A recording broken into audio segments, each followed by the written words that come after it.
Hi, welcome to Ray Suarez Real Estate School. Today we're going to be talking about the topic of how to become a real estate broker. In this course we're going to be talking everything you need to know on how to prepare for a state exam also so that you can become a real estate broker here in Florida. But also this course for anybody that's looking to take a real estate broker's course in any state here in the United States. Also this course can help you out also because it provides a lot of the information that's basic and it's the foundation for any real estate course. So again, this course can help you out if you're studying to prepare for the state exam for real estate broker, and again also for sales associates too. Anybody who wants to become an agent, again, there's a lot of information in here that can be used for a review and also as a background to help you out in any state exam. So let's take a look at title, what title is.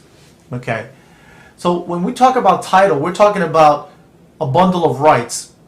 And that bundle of rights, it's a right of disposition, the right of use, the right of possession, and the right of exclusion. When you have all that bundle of rights, you have what's called title. And when you have title, and you have all that bundle of rights, you have it in fee simple. Fee simple.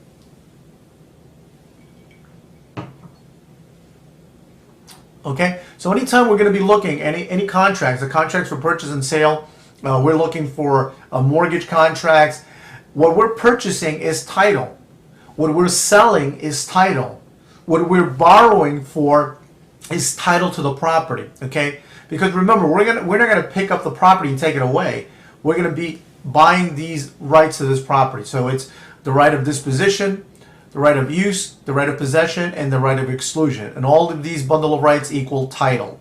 Okay? And again, you might want to memorize these acronyms: DUPE, DUPE. Okay, so again, when it comes to state exam, you want to put the acronyms on your sheet, your paper sheet. They're going to give you a blank sheet of paper for your math problems and things of that nature. So use that paper before you get started.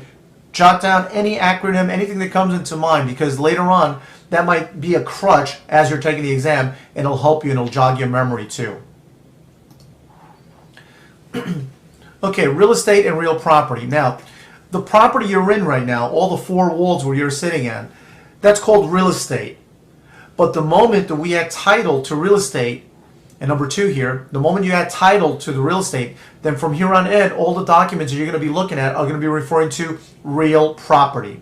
Real property. So the purchase and sales contract is going to be referring to real property. The mortgage is going to be referring to real property. The listing agreement is going to be referring to real property. The deed is going to be referring to real property. So all the documents we're going to be looking at is going to be referring to real property.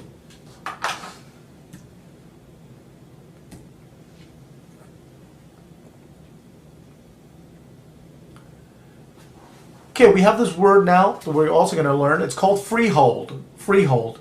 Freehold is another way of saying estate, or it's another way of saying tenancy, or it's another way of saying fee simple. So you're going to learn here that in this terminology that we're going to learn, the banks and in the real estate, when they created these words, they kind of created it to confuse you. Okay, but in a sense, it's the terminology that we have to become familiar with. So freehold is another way of saying fee simple.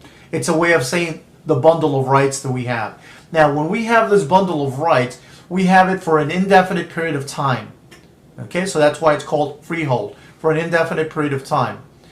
Number two, it's called freehold. It's an estate. It's a tenancy also. It's fee simple. You could also see it, number four, as a life estate. Okay, and during that life of the property, the person owns that property, and then later on, when he passes away, when he dies, the property passes on. It should have been number five here, but it goes into the remainder man. Okay, so it goes to the remainder man.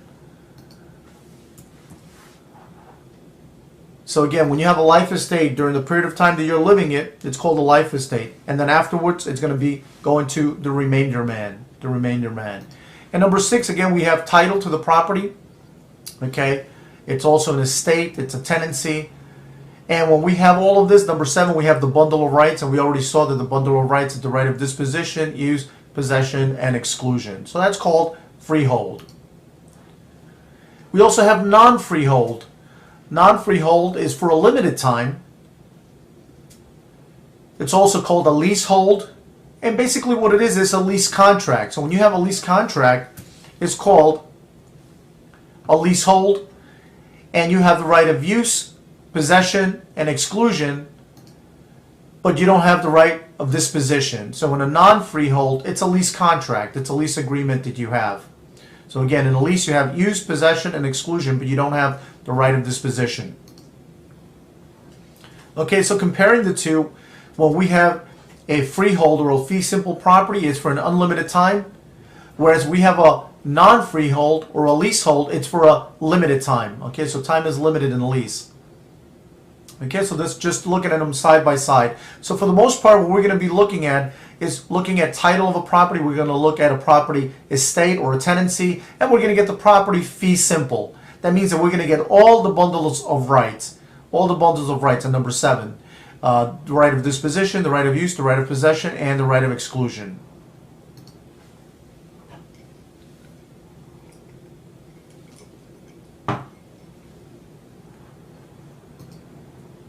Now, when we have this bundle of rights, we can have this property in what's called severalty, or we can have it, let me just make this a little bit wider so we can see this. Okay, there we go. Okay, so number 1 in severalty. So when you have title to the property, remember when you have an estate or you have title, you have the right of disposition, use, possession, and exclusion. So it's called estate. It's an estate or is a tenancy that we have in the property. Now, in number 1 here, you can have the property in severalty. And severalty means just one person. Or you can have it number 2 in a tenancy in common. 2 or more people that have this property. Now, what tenancy in common has is the right of heirs. The right of heirs states that if 2 people have the property and one of them dies, then the heirs of that person that died is going to get part of that property. Okay, so it's called tenancy in common. And number 3, you have joint tenancy, or you also have a joint estate. And what this one has is the right of survivorship. On number 3, so if you have a joint tenancy or a joint estate, that means 2 or more people have the property. It could be 2 brothers, 2 cousins. But if one of them dies, the survivor is going to get the property. The survivor is going to get fee simple all of the property, all of title.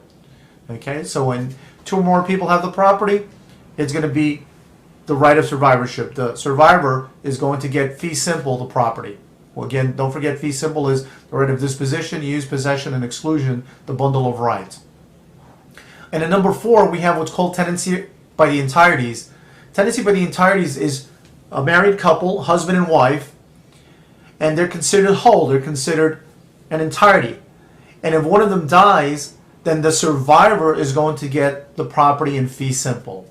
So number 4, we're talking about right of survivorship, and again, it's called fee simple, where they're going to go ahead and receive all, the survivor is going to receive all of the rights of disposition, use, possession, and exclusion.